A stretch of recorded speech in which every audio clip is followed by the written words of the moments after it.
Good morning, friends. Today is Tuesday, May 26th, 2020. Today, I'm doing my video outside because I am at my mom's house.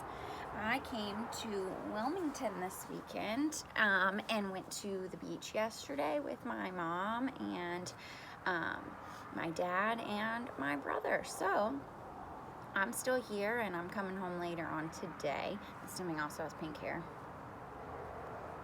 Also kind of have a sunburn, so my hair matches me. So today's question of the day is, and I'm sorry if it's loud because I'm outside, but today's question of the day, since it was just the weekend, is what did you do this weekend? I can't wait to hear what you guys did on your long weekend.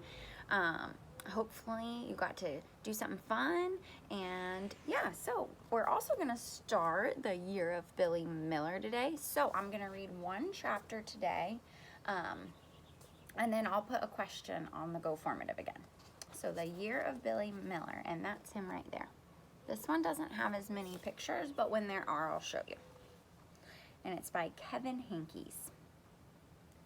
He's one of my favorites. Let's see. Oh, and these are a little different. They're not called chapters. This one's called Part 1. Oh no, there are chapters within, but there are parts. Let me show you. It says Part 1, Part 2, Part 3, Part 4. So we're on Part 1, which is called Teacher. I really hope it's not too loud. Chapter 1. It was the first day of second grade, and Billy Miller was worried. He was worried that he wouldn't be smart enough for school this year. There was a reason he was worried. 2 weeks earlier, on their drive home from visiting Mount Rushmore and the Black Hills of South Dakota, Billy Miller and his family stopped in Blue Earth, Minnesota to see the statue of the Jolly Green Giant. Billy instantly recognized the giant from the labels of canned and frozen vegetables. The statue was spectacular, so tall and the greenest green Billy had ever seen it. There's a little hat in that picture. Billy was wearing his new baseball cap that said Black Hills in glossy silver embroidery. It was a blustery day. Blustery like it's windy. The flag on the nearby pole snapped in the wind. Billy raced ahead of his family up the steps to lookout platform. As he stood between the giant's enormous feet, a sudden gust lifted his cap from his head. His cap sailed away.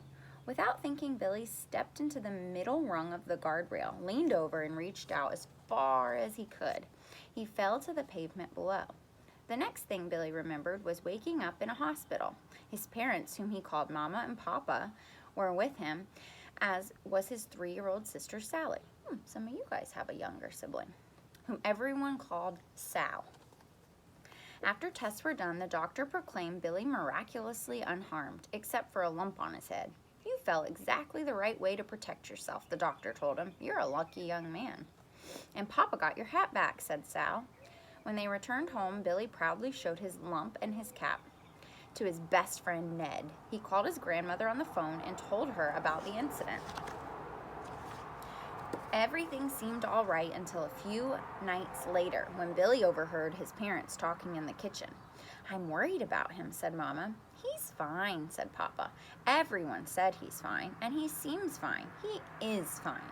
You're probably right, said Mama, but I worry that down the line something will show up. He'll start forgetting things. He already forgets things, said Papa. He's a 7-year-old boy. You know what I mean, said Mama. She paused. Or he'll be confused at school, or... That's all Billy heard.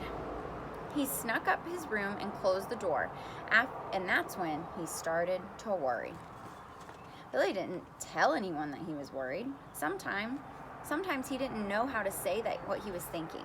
He had words in his head, but they didn't always make it out. This happened often, even before the fall.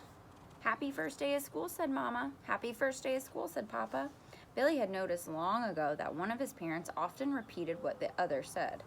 And here's some, I think it's breakfast, so he's got his breakfast. Without taking the time to sit at the table, Mama rushed about the kitchen, stealing a few bites of Papa's toast and a gulp of his coffee. She hoisted her big canvas bag onto the counter and recognized its contents. It was Mama's first day of school, too. She taught English at the high school down the street. While Billy was eating his pancakes, Mama reread aloud the letter that Miss Silver, the second grade teacher, had sent during the summer. In the letter, Miss Silver greeted the students and said she was looking forward to the new school year. She said that, and she and her husband had a baby boy at home and 2 dogs. She said that second grade would be a safe, happy year of growth and a wonderful, joyful, exciting things.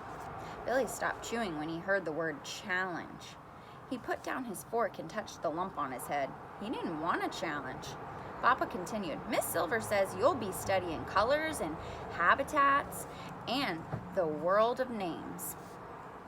That sounds like fun, said Mama. My students will be studying Beowulf and Paradise Lost. I'd rather be in second grade, said Papa, smiling. Unlike the other fathers, Billy knew Papa stayed home and took care of Sal and the house. Papa was an artist. He was waiting for a breakthrough. That's what he always said. He was currently working on a big sculpture made of found objects. Pieces of old machines, tree limbs, and broken furniture filled the garage and spilled out onto the driveway. They were scattered across the yard, too. Billy loved watching Papa work. There was always something lying around that was fun to play with. Gotta go, said Mama. She kissed Papa on his bushy orange beard. She kissed Billy on his lump. Have a fantastic day, she said, and kiss Sal for me when she wakes up. Just like that, Mama was gone, the smell of her lemony shampoo hanging in the air for a moment. Papa cleared his throat and shook Miss Silver's letter with a flourish.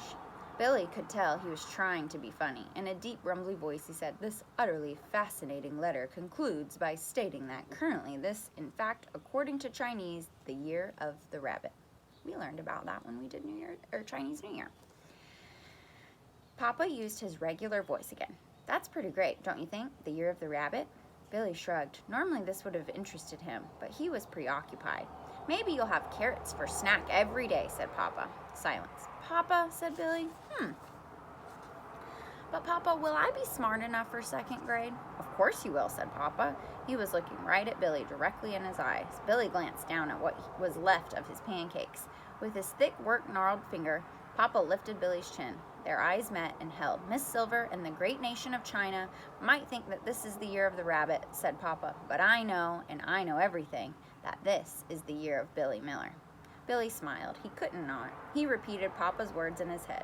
This is the year of Billy Miller. So, chapter 2. These chapters don't have names, so they just have the number. So, we'll read chapter 2 tomorrow. And I hope you guys had an awesome weekend, and I hope you have a great day. And I will see you tomorrow at our Zoom, so I'll send all of that out. And I'm going to be thinking of a game for us to play. Either we'll do another scavenger hunt, or I'll find another game that we can play. But I will see you guys tomorrow morning, and I love you and miss you.